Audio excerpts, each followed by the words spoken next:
Morning students. अब हम शुरू करते हैं टाइप 3 ऊंचाई और दूरी में। आज थर्ड टाइप के क्वेश्चंस हम इसमें करेंगे।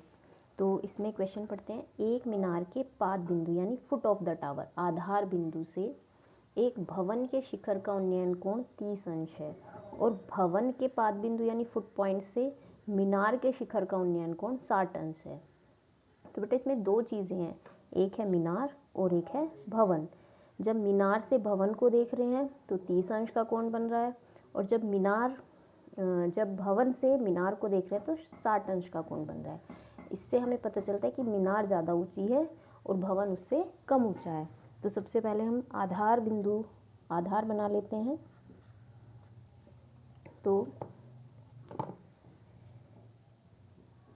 ये हम आधार बिंदु ले लेते हैं।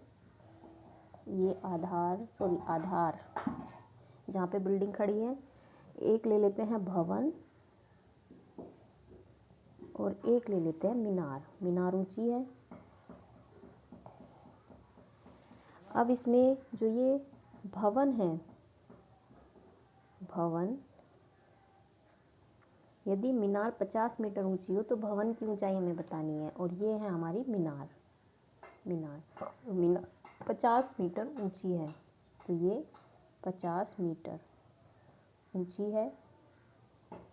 अब कह रहा है कि मीनार के पाद बिंदु यानी आधार से फुट ऑफ द टावर, इससे भवन के शिखर का उन्नयन कोण 30 अंश है। तो अगर मैं इसके आधार बिंदु से भवन के शिखर को देखूं तो यहाँ से जो एंगल है वो 30 अंश बना हुआ है। और भवन के फुट से देखूं, भवन के आधार बिंदु से अगर मैं मीनार की चोटी को देखूं तो कोण बना हुआ है 60 अंश। तो यहाँ से अगर इसको देखें तो ये बना हुआ है 60 अंश। तो ये जो कोण बना हुआ है ये 60 अंश है। अब कह रहा है कि भवन की ऊंचाई ज्ञात करो, हमें ये ऊंचाई ज्ञात करनी है। तो इसमें हम भवन को मान लेते हैं कि ये h है। भवन की ऊंचाई को हमने मान लिया h और इसको नाम दे देते हैं A, B, C और ये पॉइंट D। ठीक, और हमें इन दोनों मीनारों, एक भवन और मीनार के बीच की दूरी भी नहीं पता है, तो हम इसको मान लेते हैं D मीटर। ठीक, तो पहले हम ले लेते हैं इसमें एक त्रिभुज। तो इसमें हमें चूंकि ये मीनार की ऊंचाई पता है तो इसकी हेल्प से हम इसमें BC निकाल लेंगे। तो हम बड़ा त्रिभुज ले लेते हैं यानी BCD। त्रिभुज BCD में, इस त्रिभुज में हमारा कोण है 60 अंश और 60 अंश के सामने यानी इसका लंब CD 50 मीटर है और आधार हमें ज्ञात करना है। तो लंब और आधार में मैंने बताया आपको tan का फॉर्मूला लगेगा। तो tan 60 बराबर लंब है CD और आधार है BC। tan 60 की वैल्यू होती है √3। CD हमें पता है 50 है और BC हमने माना है D। तो D और √3 को इंटरचेंज कर देंगे तो यहाँ से D बराबर आ जाएगा 50/√3। हर का परिमेयकरण कर देंगे तो √3/√3। तो ये आ जाएगा 50√3 और बटे में √3 की √3 में गुणा होगी तो 3। तो ये हमारा दोनों भवन, दो तरह के हैं, एक भवन और मीनार, इन दोनों के बीच की दूरी हमने निकाल दी 50√3/3 मीटर। अब हम दूसरा त्रिभुज लेते हैं। दूसरा त्रिभुज है ABC। ये त्रिभुज है और इसमें कोण है 30 और सामने की भुजा है AB और आधार इसका BC। तो इसमें tan 30 के लिए लंब है AB और आधार है इसमें BC। तो tan 30 का मान रखेंगे 1/√3। AB है h हमने माना हुआ है और BC यानी D की वैल्यू हमने निकाल ली है लेकिन बटे में है तो हम इसे D रहने देते हैं। अभी h का मान निकालना है तो D को इधर पक्षांतर कर देंगे तो हमारा आएगा D/√3 बराबर h को इधर लिख लेते हैं h बराबर D/√3। अब डी का मान यहाँ रखते हैं, डी है हमारा 50√3/3 और 1/√3 इसमें आया हुआ है तो ये रख देंगे। अब इसमें √3 से √3 कैंसिल, तो ये आ जाएगा h बराबर 50/3 मीटर। ये भवन की ऊंचाई आ गई जो हमें ज्ञात करनी थी। ठीक है, ये क्वेश्चन लास्ट ईयर बोर्ड में आया था ये क्वेश्चन, तो इस टाइप के क्वेश्चन बनते हैं तो इम्पोर्टेंट है। ठीक है, अब इसी तरह का एक दूसरा क्वेश्चन करते हैं। स्टूडेंट्स, आज के जो क्वेश्चन है वो थोड़े अलग अलग तरह के, यानी मिसलेनियस एक तरह से कह सकते हैं। ठीक है, तो नेक्स्ट क्वेश्चन पे आते हैं। 7 मीटर ऊंचे भवन के शिखर से केबल टावर के शिखर का उन्नयन कोण 60 अंश है। ठीक है, तो इसमें एक भवन दिया है और एक केबल टावर, तो हमें पता ही है केबल टावर हमारा ऊंचा होगा, तो हम पहले बेस बना लेते हैं। यहाँ पे ये दिया हुआ है एक भवन जो कि 7 मीटर ऊंचा है और एक दिया हुआ है इसमें केबल टावर। ठीक, अब ये क्या कह रहा है, 7 मीटर ऊंचे, ये 7 मीटर ऊंचा भवन है,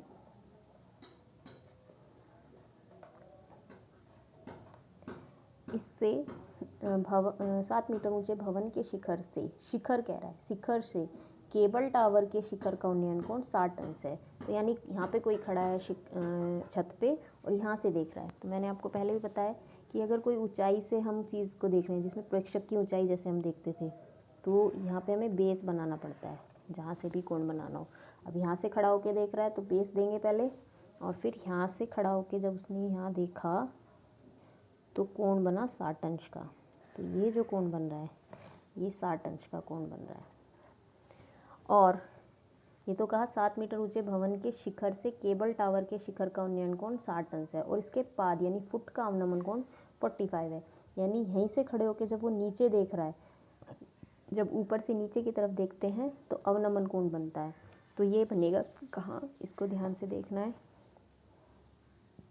यहाँ से नीचे की तरफ देख रहा है वो, तो नीचे की तरफ देखने पे भी हमें यह बेस की ज़रूरत पड़ती है, और ये अवनमन कोण यहाँ बनता है 45। ठीक, और जितना कोण ये होता है उतना ही कोण हमारा यहाँ बनता है।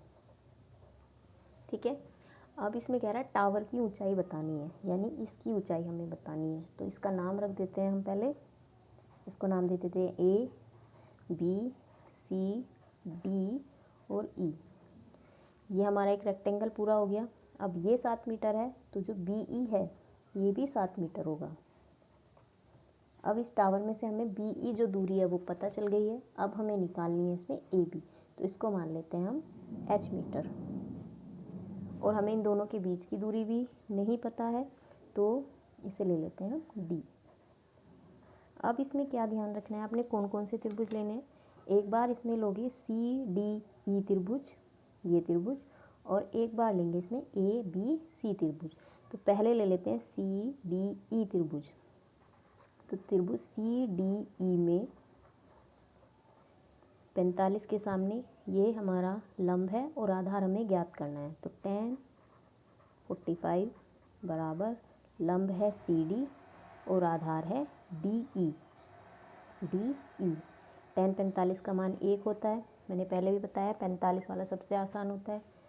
तो CD है 7 और DE है D की इधर गुणा कर देंगे तो D बराबर आ जाएगा 7 मीटर। यानी भवन और टावर के बीच की जो दूरी है वो 7 मीटर है। ठीक, अब लेते हैं हम त्रिभुज ABC। त्रिभुज ABC, इसमें कोण है 60 के सामने AB लंब है और आधार है CB, और जितना CB है उतना ही DE है, यानी जितना D यहाँ पे है उतना ही यहाँ है, और D हम निकाल चुके हैं 7 मीटर, तो ये भी हमारा कितना होगा 7 मीटर। तो लगाते हैं हम फॉर्मूला tan 60, क्योंकि इस त्रिभुज में हमारा कोण 60 अंश है, तो 60 लंब है इसमें AB और आधार है इसमें BC। tan 60 की वैल्यू √3, AB हमने H माना है और BC हमने 7 निकाला है। 7 की गुणा √3 में हो जाएगी, तो H बराबर आ जाएगा 7√3 मीटर। और यही हमसे क्वेश्चन में पूछा था, नहीं इतना नहीं पूछा था, हमसे पूछा था AE टावर की ऊंचाई। तो टावर की ऊंचाई बराबर होगी AB plus BE, AB plus BE। तो बेटा AB हमने अभी निकाला है 7√3 और BE है हमारा 7, दोनों में से 7 कॉमन आ जाएगा तो √3 प्लस 1 मीटर, इतनी ऊंचाई उस टावर की है। तो ये था मिसलेनियस में प्रश्न दूसरा। अब आते हैं तीसरे प्रश्न पे। तीसरे प्रश्न में कह रहा है समुद्र तल से 75 मीटर ऊंची लाइट हाउस के शिखर से देखने पर दो समुद्री जहाज़ों के अवनमन कोण 30 और 45 है। अवनमन कहते ही समझ लेना कि ऊपर चढ़ा हुआ है कोई व्यक्ति, ऊपर खड़ा है और ऊपर से नीचे की तरफ देख रहा है, तभी अवनमन कोण बनेंगे। यदि लाइट हाउस के एक ही और एक जहाज़ दूसरे जहाज़ के ठीक पीछे हो तो दोनों जहाज़ों के बीच की दूरी हमें बतानी है। तो सबसे पहले हम इसमें एक टावर हाउस बना देते हैं। तो समुद्र तल से, तो पहले समुद्र तल बना लेते हैं।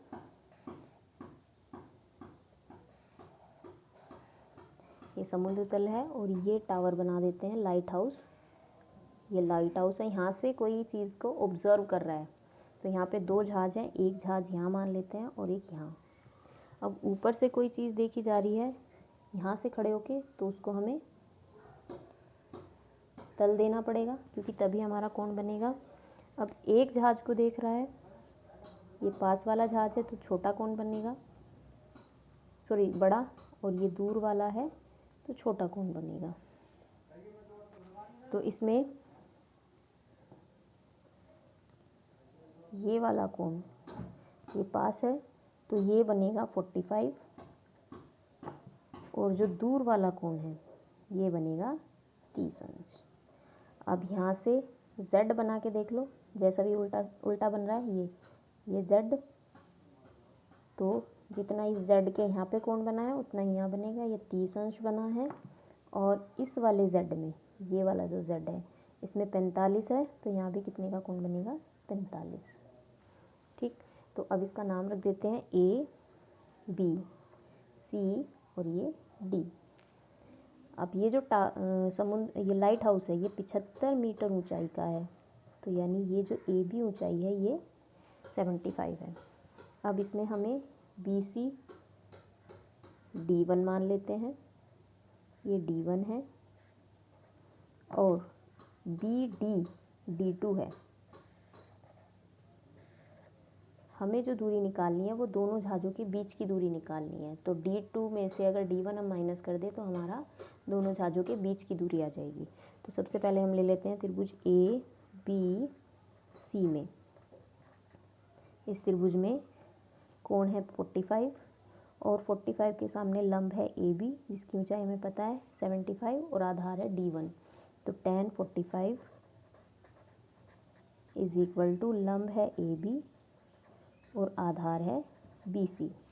tan 45 की वैल्यू 1 होती है, AB 75 और BC हमने D1 लिया है, तो D1 की 1 में गुणा होगी, D1 बराबर 75 मीटर, ये निकल गया।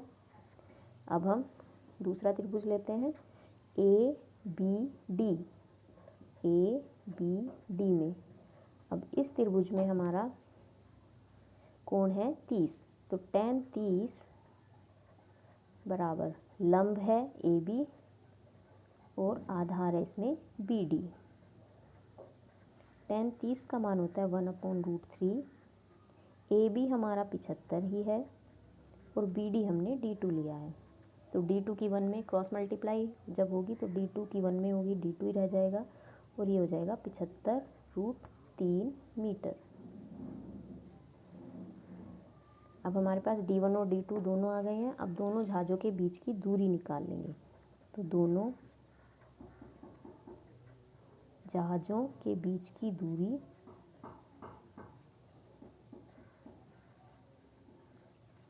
बराबर होगी D2 माइनस D1, और D2 है 75√3 और माइनस 75, D1 75 है, दोनों में से 75 कॉमन आ जाएगा तो ये आएगा √3 माइनस 1 मीटर। तो दोनों जहाज़ों के बीच की दूरी आ गई। नेक्स्ट क्वेश्चन है बेटा, आंधी आने के कारण एक पेड़ टूट जाता है और टूटा हुआ भाग इस तरह मुड़ जाता है कि पेड़ का शिखर जमीन को छूने लगता है और इसके साथ 30 का कोण बनाता है। तो देखो, जैसे ये मान लेते हैं एक पेड़ है और ये कहीं से ब्रेक हो गया, यहाँ से टूट गया। तो टूटने के बाद ये इसका ऊपर का हिस्सा यहाँ पे गिर गया और जो ये वाला हिस्सा है ये ज़मीन को छूने लगा और ज़मीन के साथ जो उसका कोण बना वो 30 अंश का कोण बना, कुछ इस तरह से। ये पेड़ था, पेड़ यहाँ से ब्रेक हुआ तो इस तरह से मुड़ गया कि पेड़ का जो शिखर था वो ज़मीन को छूने लगा और इसके साथ 30 का कोण बना दिया। ये वाला जो कोण बना ये 30 अंश का कोण बना। अब पेड़ के पाद बिंदु यानी फुट पॉइंट, इससे फुट पॉइंट की दूरी जहाँ पेड़ का शिखर ज़मीन को छूता है 8 मीटर है, यानी ये चोटी है पेड़ की और ये इसका आधार बिंदु है। इन दोनों पॉइंट्स के बीच में 8 मीटर का गैप है। तो हमें पेड़ की ऊंचाई ज्ञात करनी है। तो पेड़ की ऊंचाई क्या होगी, ये वाली दूरी भी हमें चाहिए, ये वाली ऊंचाई, और ये जो गिरा है ये भी, इन दोनों को प्लस करेंगे तभी तो हमारी पेड़ की ऊंचाई आएगी। तो इसका एक पहले हम क्या बना लेते हैं, फिगर नॉर्मल बना लेते हैं। तो इसमें मैं ये वाला फिगर इसमें बनाऊंगी जिसमें राइट ट्रायंगल बन रहा है। तो ये हो गया हमारा ज़मीन, ये पेड़ का वो हिस्सा जो ज़मीन पर खड़ा रह गया है और जो टूट के गिरा है वो ये वाला हिस्सा है। ये टूट के इस तरह से गिर गया और इसने जो कोण बनाया वो 30 अंश का था। अब हम इसमें क्या करेंगे, इसका नाम रख देते हैं ABC और इन्होंने हमें ये दिया है कि ये 8 मीटर है। जो चोटी जिसने ज़मीन को छुआ है और जो उसकी जड़ है पेड़ की, उन दोनों के बीच में अब 8 मीटर का गैप है। तो हमें इसकी ऊंचाई बतानी है पेड़ की, यानी हमें BC भी निकालना है और AC भी निकालना है। तो इस वाली ऊंचाई को हम मान लेते हैं H, और चूंकि ये 90 का कोण है तो ये सामने वाला होगा कर्ण। तो सबसे पहले तो हम लंब और आधार का रिलेशन लेके यानी tan लेके इस क्वेश्चन को सॉल्व कर लेते हैं।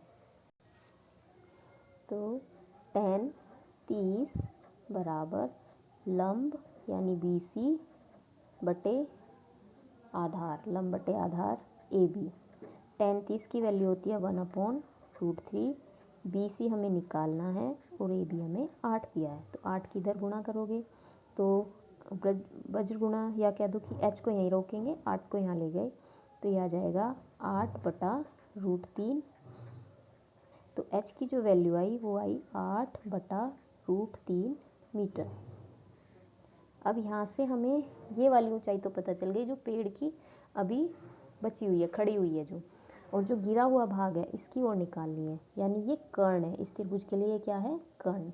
तो यहाँ से हमारे पास दो रास्ते हैं कर्ण निकालने के, या तो हम पाइथागोरस प्रमेय का यूज़ करके कर्ण निकाल लें क्योंकि हमें आधार और लंब पता है, तो पाइथागोरस थ्योरम से भी निकल सकता है, और हम त्रिकोणमितीय अनुपात से भी निकाल सकते हैं।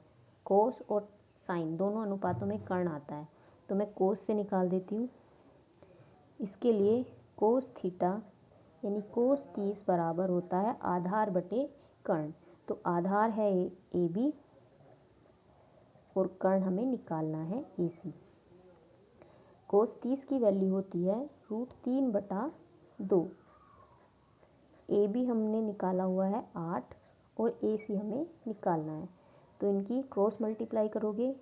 AC √3 बराबर 8 दूनी 16, तो AC बराबर आ जाएगा 16/√3 मीटर। तो इस तरह से ये हमारा कर्ण की लंबाई भी आ गई। अब पेड़ की ऊंचाई कितनी होगी, पेड़ की ऊंचाई बराबर होगी BC plus AC, BC plus AC, और BC हमने अभी निकाला था 8/√3 और AC हमने ये निकाला है 16/√3। अब दोनों का LCM √3 आ जाएगा, ऊपर 8 + 16 24। अब बटे में रूट आ रहा है तो इसमें हर का परिमीकरण कर देंगे, √3 से ऊपर नीचे गुणा, तो ये आ जाएगा 24√3/3। 3 से ये 24 कैंसिल हो जाएगा, 8 तो पेड़ की ऊंचाई आएगी 8√3 मीटर। तो ये क्वेश्चन हमारा लास्ट क्वेश्चन था। हमने 10 क्वेश्चन ये तैयार करने हैं अपनी ऊंचाई और दूरी में से। Okay students, all the best.